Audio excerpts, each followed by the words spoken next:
Ketegangan Amerika Serikat dengan sekutunya kian memanas di tengah konflik dengan Iran di Timur Tengah. Spanyol kini melarang jet tempur Amerika Serikat yang menuju ke Iran untuk melintasi wilayah udaranya. Dalam keterangan resminya, Menlu Spanyol José Manuel Albares mengonfirmasi larangan tersebut pada Senin 30 Maret 2026.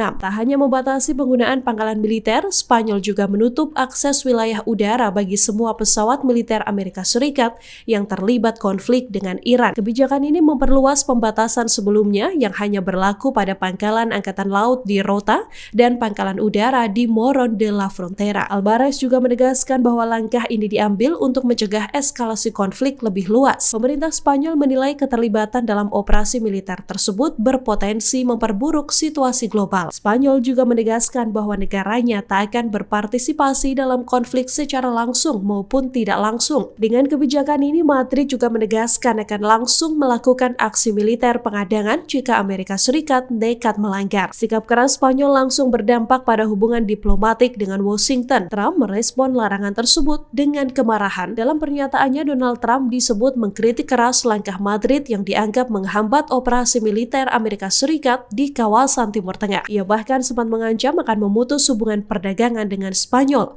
sebagai bentuk tekanan politik dan ekonomi atas keputusan tersebut.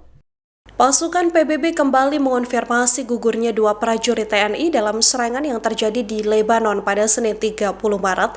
Dengan bertambahnya 2 prajurit yang gugur, kini sudah ada 3 personil TNI penjaga perdamaian yang wafat dalam tugasnya. Kepala Misi Pemeliharaan Perdamaian PBB Jean-Pierre Lacroix mengonfirmasi bertambahnya korban dari prajurit TNI. Pasukan sementara Perserikatan Bangsa-Bangsa di Lebanon atau UNIFIL telah mengonfirmasi kabar 2 orang prajurit yang meninggal dunia akibat serangan di negara tersebut. Melalui media sosialnya, UNIFIL menegaskan bahwa 2 prajurit meninggal seusai ledakan menghancurkan kendaraan mereka di dekat desa Bani Hayyan, Lebanon Selatan. Akibat serangan ini, 1 penjaga perdamaian juga terluka parah dan seorang lagi mengalami luka ringan. Peristiwa ini menjadi insiden fatal kedua dalam 24 jam terakhir menurut UNIFIL. 2 prajurit yang gugur adalah Kapten Infanteri Zulmi Aditya Iskandar dari Satgrup 2 Kopassus, seorang lagi adalah Sertu Ikhwan dari Kesdam 9 Udayana. 2 prajurit yang gugur saat kejadian hendak mengevakuasi jenazah Praka Farizal Ramadan di Bani Hayyan, Lebanon. Selain 2 prajurit TNI yang gugur, 2 personil lainnya juga mengalami luka. Keduanya yakni Kapten Infanteri Sultan dari Yonif 320 dan Prakadeni anggota AU Lanut Atang Sanjaya. Para prajurit TNI yang bergabung dalam UNIFIL PBB ini terkena ledakan saat melaksanakan penjemputan jenazah Praka Farizal Ramadan. Saat ini UNIFIL masih melakukan penyelidikan untuk menguak penyebab serangan yang mengakibatkan gugurnya 3 personil TNI tersebut. Sementara itu, ledakan diketahui terjadi tak lama setelah Israel mengumumkan akan meningkatkan serangan darat dan udara ke kelompok Hizbullah. This morning, 2 Indonesian peacekeepers lost their lives in an explosion that hit a UNIFIL logistic convoy, destroying their vehicle near Bani Hayyan in Sector East. 2 more peacekeepers were injured, 1 seriously. The origin of the explosion has not been determined. Yesterday, a peacekeeper of the Indonesian contingent was killed in an explosion inside the UNIFIL base in Et Taib, also in Sector East. Another peacekeeper was critically wounded and was evacuated to a hospital in Beirut. I express my deepest condolences to the families of the fallen peacekeepers and the government of Indonesia, and I wish a full recovery to those injured. We strongly condemn these unacceptable incidents, and peacekeepers must never be a target. UNIFIL is investigating these incidents to determine the circumstances of these tragic developments. We also remain seriously concerned about several aggressive incidents against UNIFIL peacekeepers in the past couple of days. All acts that endanger the peacekeepers must stop, and all actors must adhere to their obligations to ensure the safety and security of the peacekeepers at all times. The inviolability of United Nations installations must be respected. Our peacekeepers remain on the ground, carrying out Security Council mandated tasks in these extremely dangerous conditions. You can imagine that they are constrained in what they do, but they continue to do whatever is possible for them to. Pesawat komando dari kendali tercanggih milik Amerika Serikat dihantam rudal dan drone Iran dalam pemboman di pangkalan udara Prince Sultan, Arab Saudi. Pesawat ini mengalami kerusakan parah bersama 3 pesawat tanker lain milik Amerika Serikat di pangkalan tersebut.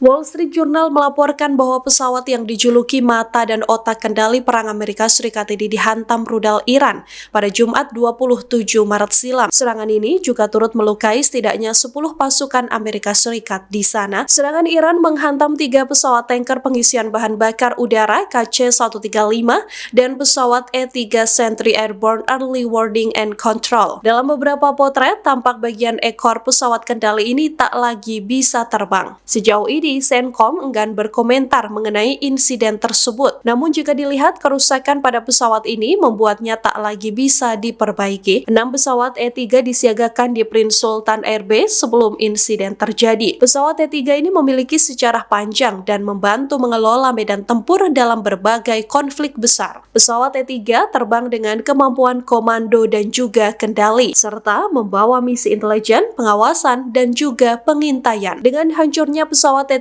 ini, Amerika Serikat disebut makin terhambat untuk meningkatkan kekuatan angkatan udaranya. Boeing E-3 Sentry adalah pesawat peringatan dini dan kendali udara yang dikembangkan oleh Boeing. E-3 memiliki kubah radar berputar atau rotodom khas di atasnya. Hilangnya kendali E-3 juga membuat hadirnya celah serta potensi hilangnya peluang menargetkan pasukan Iran. Komandan CENTCOM, Laksamana Brad Cooper, sempat menyatakan peluncuran rudal dan drone Iran telah turun lebih dari 90% sejak konflik dimulai, namun Iran tetap mampu meluncurkan rudalnya dan terus menyerang pangkalan serta target utama Amerika Serikat di seluruh kawasan. Di tengah konflik panjang Amerika Serikat dengan Iran di Timur Tengah, Washington kembali menghidupkan pangkalan Perang Dunia Kedua.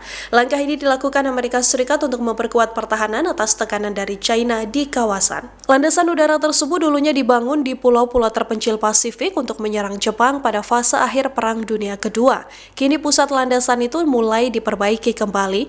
Dari laporan DW pada Senin 30 Maret, analis menilai proyek ini bertujuan memberikan opsi tambahan bagi Angkatan Udara Amerika Serikat, sehingga tak lagi bergantung pada pangkalan utama seperti Andersen di Guam dan Kadena di Okinawa, Jepang. Sejak 2023, insinyur Amerika Serikat memperbarui 4 landasan pacu sepanjang 2.400 meter di Northfield, Pulau Tinian. Dari lokasi inilah pesawat pengebom B-29 Super Fortress Enola Gay lepas landas untuk menjatuhkan bom atom pertama di Hiroshima pada 6 Agustus 1945 silam. Pesawat B-2 lain juga lepas landas dan melancarkan bom kedua di Nagasaki. Pangkalan ini dulunya dikenal sebagai pangkalan tersibuk di dunia. Namun pangkalan ini ditinggalkan pada 1947 dan sebagian besar menjadi hutan. Kesiagaan Amerika Serikat ini juga dilaporkan karena ketakutannya akan kekuatan musuh, misalnya Korea Utara yang telah mengumumkan rencananya pada 2017 silam akan menggunakan rudal balistik Hwasong-12. Rudal balistik ini mampu membawa hulu ledak nuklir untuk menyerang wilayah di sekitar Guam. Rudal tersebut juga diperkirakan memiliki jangkauan sekitar 4.500 km sehingga pangkalan udara Andersen berada dalam jangkauannya. Ditambah, China juga kerap menguji klaim maritim di Pasifik bagian utara. Beijing juga rutin menggelar latihan militer berskala besar yang menjadi tanda kendali China diperkuat. Beijing juga mengklaim sebagian besar Laut Cina Selatan sebagai wilayahnya, meskipun klaim tersebut telah ditolak oleh Tribunal Internasional pada 2016. Ratusan pasukan elit Amerika Serikat dilaporkan telah tiba di Timur Tengah di tengah eskalasi konflik dengan Iran. Ratusan pasukan ini menambah kekuatan ribuan marinir yang sebelumnya telah tiba lebih dulu. Nantinya pasukan elit Amerika Serikat akan menghadapi 1 juta pasukan kombatan dari Iran. Dari laporan The New York Times pada Minggu 29 Maret 2026, 2 pejabat Amerika Serikat menegaskan ratusan personil pasukan operasi khusus, khususnya Navy SEALs dan juga Army Rangers telah telah tiba di Timur Tengah. Mereka bergabung dengan ribuan marinir serta pasukan lintas udara yang telah lebih dulu berada di kawasan. Amerika Serikat mengklaim pasukan darat yang dikerahkan sudah terlatih. Mereka juga digunakan untuk berbagai operasi strategis. Pasukan Amerika Serikat yang dikerahkan nantinya disebut akan dikerahkan untuk mengamankan Selat Hormuz, termasuk operasi perebutan Pulau Harb, Iran. Secara keseluruhan, jumlah pasukan Amerika Serikat di Timur Tengah kini telah melampaui 50.000 personil, meningkat sekitar 10.000 personil dari jumlah normal. Mereka tersebar di berbagai pangkalan dan kapal di kawasan, seperti Arab Saudi, Bahrain, Irak, Suriah, Yordania, Qatar, Uni Emirat Arab, hingga Kuwait. Tambahan kekuatan terbaru mencakup sekitar 2.500 marinir dan 2.500 pelaut yang baru saja tiba. Pasukan darat ini akan menghadapi 1 juta kombatan Iran dalam operasi darat. Iran sendiri telah mengerahkan 1 juta pejuang untuk melawan pasukan Amerika Serikat. Kantor berita Iran Tasni mengumumkan pengerahan 1 juta pejuang tersebut untuk menghadapi rencana invasi darat Amerika Serikat ke Pulau Harb. Seluruh front di Iran disebut sangat antusias untuk menghadapi pasukan Amerika Serikat secara langsung. Setidaknya 1 juta pasukan ini juga sudah dilengkapi senjata untuk pertempuran darat. Pasukan pertahanan Israel atau IDF merespons insiden yang mengakibatkan personil Unifil dari Indonesia gugur. Dalam pernyataannya, IDF mengklaim bahwa lokasi gugurnya 3 personel TNI adalah zona perang yang sah. IDF mengatakan insiden gugurnya 3 personel TNI sedang ditinjau secara menyeluruh. IDF mengaku sedang mendalami apakah serangan ini dipicu oleh aktivitas militer Hizbullah sendiri atau karena operasi IDF. Militer Israel mengklaim bahwa peristiwa ini terjadi di zona pertempuran aktif, sehingga meminta publik tak berasumsi soal pihak yang bertanggung jawab atas serangan tersebut. IDF juga menegaskan bahwa operasi yang dilakukan pasukannya untuk menggempur pasukan Hizbullah, bukan untuk melukai pasukan penjaga perdamaian PBB. Diketahui PBB kembali mengonfirmasi gugurnya 2 prajurit TNI dalam serangan yang terjadi di Lebanon pada Senin 30 Maret. Dengan bertambahnya 2 prajurit yang gugur, kini sudah ada 3 personil TNI penjaga perdamaian yang wafat dalam tugasnya. 2 prajurit yang gugur adalah Kapten Infanteri Zulmi Aditya Iskandar dari Satgrup 2 Kopassus dan Sertu Ihwan dari Kesdam 9 Udayana. Para prajurit TNI yang tergabung dalam Unifield PBB ini terkena ledakan saat melaksanakan penjemputan jenazah Praka Farizal Ramadan yang sebelumnya gugur dalam serangan pertama. Korps Garda Revolusi Islam Iran atau IRGC melancarkan serangan dalam gelombang ke-87 operasi True Promise 4 pada Senin 30 Maret 2026. Dalam serangan ini, pusat kendali dan markas pasukan Amerika Serikat dihantam dalam serangan rudal canggih Teheran. Dikutip dari Al-Mayadin, IRGC menegaskan pasukannya melakukan 4 operasi cepat yang menargetkan pusat komando, markas pasukan, dan infrastruktur strategis pasukan Amerika Serikat dan Israel. Pasukan Iran menghancurkan 4 konsentrasi komandan dan peralatan militer yang terkait dengan pasukan Amerika Serikat dan Israel. IRGC juga menyerang fasilitas komando dan kendali yang didirikan di luar pangkalan udara Al-Minhad Uni Emirat Arab dengan rudal presisi. Fasilitas ini dilaporkan digunakan oleh pasukan Amerika Serikat dan diduga menampung lebih dari 200 personil, termasuk komandan dan juga perwira. Pasukan Iran juga menargetkan dan menghancurkan sistem radar peringatan dini yang digunakan oleh pasukan Amerika Serikat di Dahran, Arab Saudi. Dalam insiden terpisah, IRGC melaporkan telah menyerang kapal kontainer yang terkait dengan Israel yang diidentifikasi sebagai Express Room dengan rudal presisi. IRGC menyatakan bahwa operasi ini merupakan bagian dari kelanjutan gelombang ke-87 operasi True Promise 4. Dilaporkan Presiden Amerika Serikat Donald Trump mempertimbangkan melakukan operasi darat. Tujuan operasi itu dilakukan untuk merebut 400 kg uranium Iran demi mencegah pengembangan senjata nuklir. Dilansir dari IranianTL.com pada Selasa 31 Maret, Trump belum membuat keputusan akhir soal masalah ini, sebab Trump masih mempertimbangkan risiko terhadap pasukan dan potensi eskalasi konflik. Bahkan Trump mendorong para penasihatnya untuk memberi tekanan ke Iran. Hal itu dilakukan agar Iran menyetujui penyerahan uranium sebagai bagian untuk mengakhiri perang. Trump mengaku akan menyita secara paksa jika Iran menolak menyerahkannya melalui jalur diplomasi. Sebagai informasi, Trump tengah membahas pelibatan pasukan Amerika Serikat Serikat untuk memasuki Iran. Pasukan itu akan mengamankan dan memindahkan sekitar 1.000 pon uranium yang diperkaya. Dalam hal ini, Trump terlihat lebih berhati-hati dalam menindaklanjuti janjinya untuk menghancurkan program nuklir Iran, termasuk opsi menyita atau menghancurkan material nuklir tingkat hampir senjata. Para pejabat Amerika Serikat menyebut misi itu mengharuskan pasukan untuk beroperasi di dalam negeri selama beberapa hari atau lebih lama. Presiden Amerika Serikat Donald Trump mengaku siap mengakhiri kampanye militer terhadap Iran kendati Selat Hormuz masih diblokade.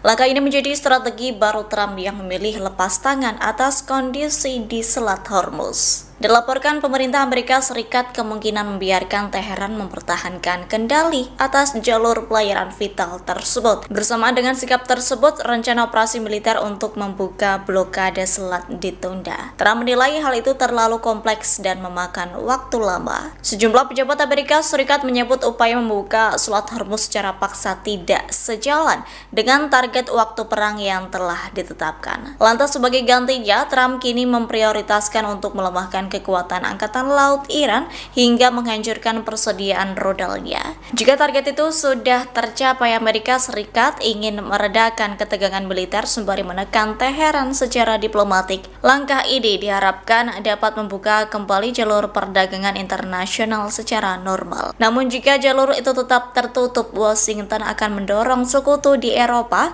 dan kawasan Teluk untuk memimpin upaya pembukaan Selat Hormuz. Hal senada disampaikan Sekretaris Pers Gedung Putih Caroline Leavitt pada Senin 30 Maret.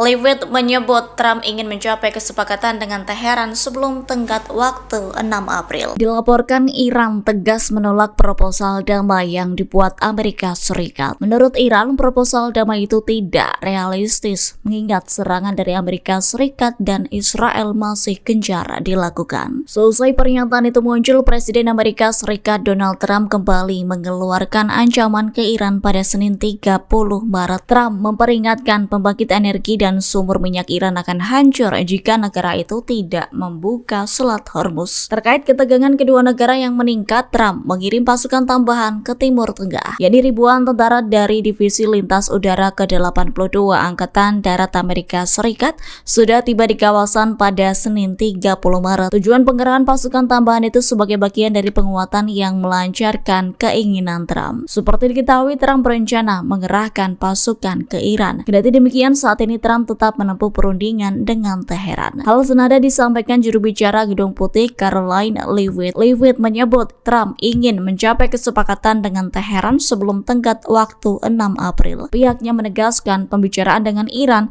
terus berlangsung kendati pernyataan publik Teheran berbeda dengan yang disampaikan secara privat ke pejabat Amerika Serikat.